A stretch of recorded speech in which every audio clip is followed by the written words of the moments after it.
Buongiorno, everyone. Welcome to another thrilling episode of how I lost my sanity to a narcissist and got it back just in time to watch her implode.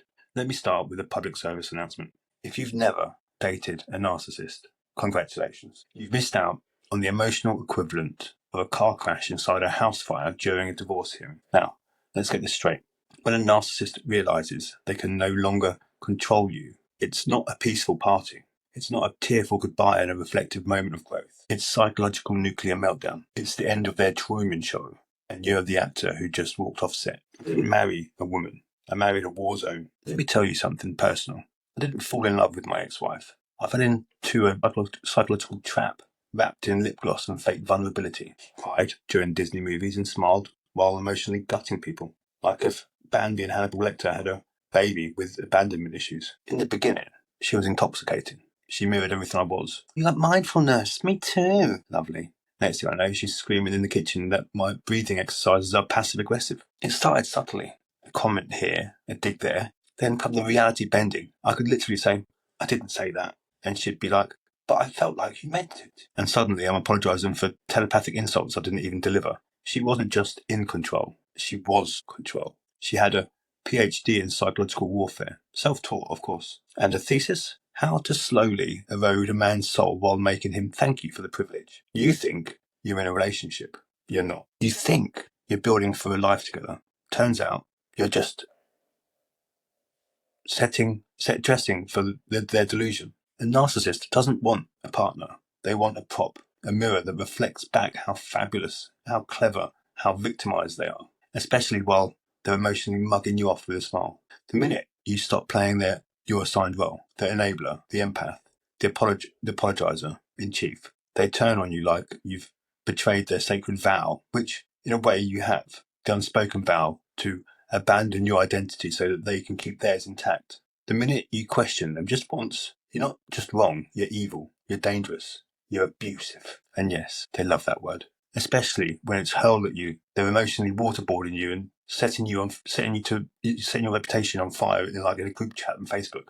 And the irony, you're the one who's self-reflective, who reads, who learns, who goes to therapy. They're the ones who think introspection is a form of a personal attack. The system protects them because it's built by people like them. Let's get controversial, shall we? Our society doesn't just tolerate narcissists, it rewards them, especially if they're charming, attractive, or, God help us, emotionally manipulative in a way that makes them look like vulnerability on Instagram. And family court, don't get me started. A narcissist with a tear-stroked story and a knack for weaponizing victimhood is practically guaranteed to be handed sympathy, credibility, and probably custody of your soul. And the judges, half the time, they're so overworked or undertrained, they can't tell the difference between a genuine trauma and a performance so polished it deserves a BAFTA. The truth is, narcissists are excellent at playing the system because it's built for them. They built their entire personality on gaming emotional responses. They've rehearsed the role of a misunderstood angel. And trust me, they'll sell it better than your therapist sells mindfulness courses. You will not win by being kinder. And there is where most people go wrong. They try to outlove a narcissist, bless their hearts. They think, if I just explain myself better, if I stay calm, if I'm endlessly understanding, eventually they'll see the light. No, mate. They'll see the opportunity and they'll exploit it like a shark sensing blood in the water. Empathy to a narcissist is like Wi-Fi to a hacker. Just another tool to break into your mind and steal the passwords to your boundaries. You can't teach a narcissist accountability. You can only show them the consequences of not having it. And even then, they won't learn from it. They'll just adapt like emotional cockroaches. The day I stopped feeding the beast, that's my ex-wife. Here's the real story. The day I stopped engaging was the day she lost her grip. And not just on me, but on reality.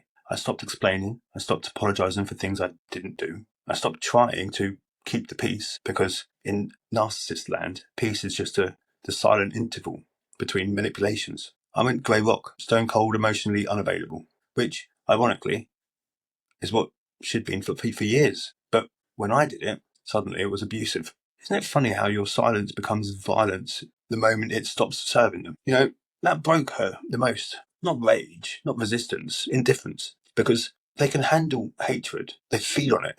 But indifference, that's a death sentence to a narcissist. It's like watching a vampire it's like watching a vampire realise the blood bank's closed. You're not cold. You're finally warm to yourself. Walking away from a narcissist who isn't a weakness. It's not giving up. It's not being cruel. It's the most powerful act of self-love that you will ever commit. Because for the first time in forever, you're putting you first. You're no longer trying to prove you're good enough for someone else who wouldn't recognise goodness if it was engraved on their forehead. You are no longer trying to fix someone who doesn't see themselves as broken, just underappreciated.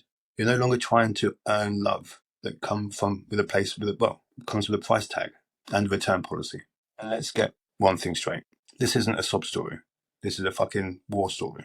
And if you're listening to this thinking, that sounds like my relationship, let me say something to you. Like, get out now. Just get out. Because every second you stay, you're teaching them how to treat you. You're giving them the manual on how to dismantle you. And they will read it twice with highlights. You cannot fix them. You cannot teach them. You cannot love them into a wholeness. They don't want wholeness. They want control. They want devotion. They want obedience. And the moment you stop giving them that, you're not just rejected. You're the new villain in their sob story. They'll smear you, lie about you, turn mutual friends against you. And you know what? Let them. Because you've already lost their love. You might as well gain your freedom. It's just a final thing. Because I know you're still doubting if you're still hoping for closure, for clarity, for that magical moment when the narcissist turns around and says, you are right. I'm sorry. Here's your closure. Here it is. It's not coming. They won't apologise. They won't change. And they won't give you peace. You have to take it. Walk away. Run if you have to. Because here's the thing. Because you're not just escaping them. You're reintroducing yourself to someone far more important. That's you. You. That's right, you. And that version of you, not just any you, the version of you, the one who doesn't have to apologise for setting boundaries, who doesn't twist into knots to please someone else, who doesn't confuse abuse with affection. That version of you. He's not weak. He's not broken. He's finally free.